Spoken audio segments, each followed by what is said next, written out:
Good evening, we're here with the Division 3 weekly roundup, and I'm joined by the great man Sean Dutchy Holland, back joining us after a few years on the outer, mate, and back into the media, mate. Oh, it's great to have you. Oh, it's like I never left, mate. Happy to be back. Straight into it, eh? Straight into it. Brighton Bombers, absolutely, they touched up Portland pretty well, didn't they? Really, that's yeah, they just coming off or not so much coming off, but a lot of people were expecting them to go through undefeated. They dropped that game, so really bounce back and give Portland a real touch-up. So its final scores were 2018 138 to Portland 6-3-39. So 99 points. Yeah, that's a shellacking. So for Brighton, forward Sumner led the way with 6, Kennedy kicked 4, McPherson 3, Hall and Tate got a couple each, Williams, Harvey and Nurlich singles. Rivers was just best on for the day. Kennedy with his 4 was second, Nurlich, Sumner and Drew rounded out the top 5 for Brighton. Yeah, for Portland, Shane Catterall kicked 2, Traeger, Dylan Cramwell, Reece Hamilton and Troy Wilkie all with singles. Better players, Josh Moody was best, Traeger, Corey Evans, Josh Perkins and Brad Dittmar. Sadly, I've heard that Alex Bradley might have done a bit of a knee and not too good a nick, so if that be the case, that's his second knee and he's only about 20 years of age, good footballer. So they certainly can't afford to lose players of that calibre. I'm hoping, he's a really good young lad, so hopefully he gets back on the track within 12 months and you're not going to believe it from Portland either. I mean, he's a aerodynamic scientist or something, or some unbelievable job and qualities. I mean, there weren't many of us there with any brain. There was none of us had any brain. So Well, you're walking proof of that, Luke. So. That's right. On to the next one. Golden Grove 13-16. Some goal kicking practice for you lads. 94 defeated Flinders Park 8-58. Mind you, it was at Harper's, so with the blustery conditions that it was on Saturday, probably some in their defence. Blair got 3 for Golden Grove. Morris, Jardine got a couple each, and then singles to a host, including Pittman, Scuds, Horskins, Oliver, Bamford, and Gunning. I reckon I played footy against Gunning over the York Peninsula. Sam Gunning, I think that is. Okay. Very handy footballer if that's him.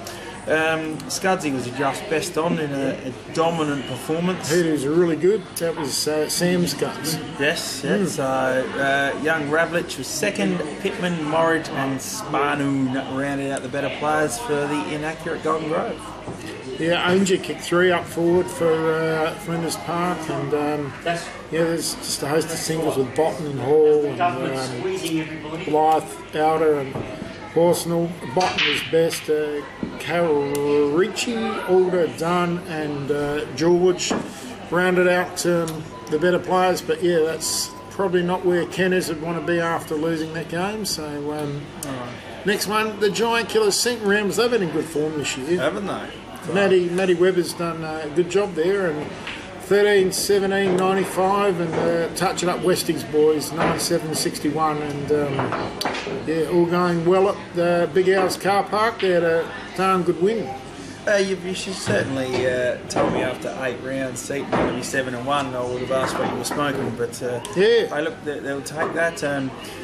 Half time, the Mitchell were 5 goals down and come out after half time and kicked 7 of their 9 goals after half time. Whether Seaton took the foot off the pedal, who knows? But you'd have more of an idea with the inkling of the Seaton guys. So for Mitcham in their loss, Webster and McAvoy kicked 2 up forward, as did Hensel, Prider, Daly and Hardy were singles. The better players for Mitcham on the day were Vanau, Ballard, Schultz, Harding and Aiken in the disappointing loss.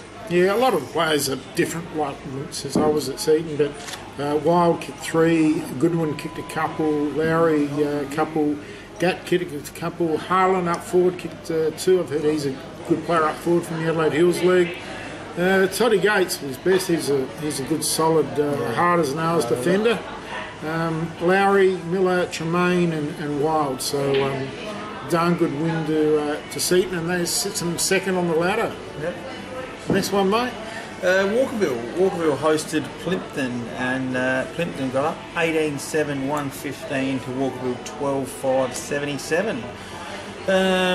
Plimpton, Hampton up forward, kick 4. Nelson, Barrett, and Newell, Donkersley, and Midden 2 each. Percy, Smith, and Trastrappen singles.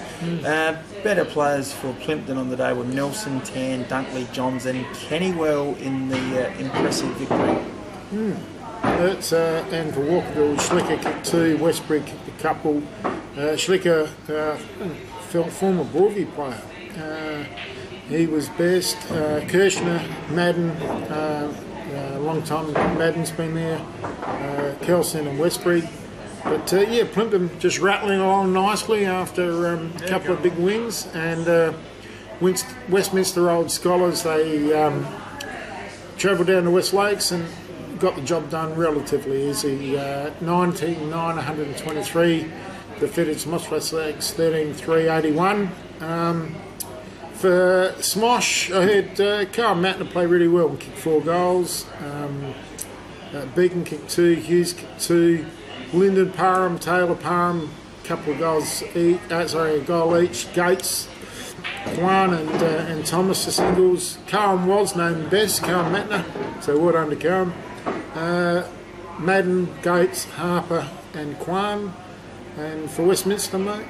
Just on them Parham lads, a mate of mine coached Smosh last year, and I watched them play. They're two young brothers, and they seem to look like they have a bit of ability, so it's good signs. Yeah, Lyndon's a captain. Yeah. Oh, okay. Yeah, right. Well, I mean, obviously they're struggling a bit this year, but hopefully they'll turn the corner next year.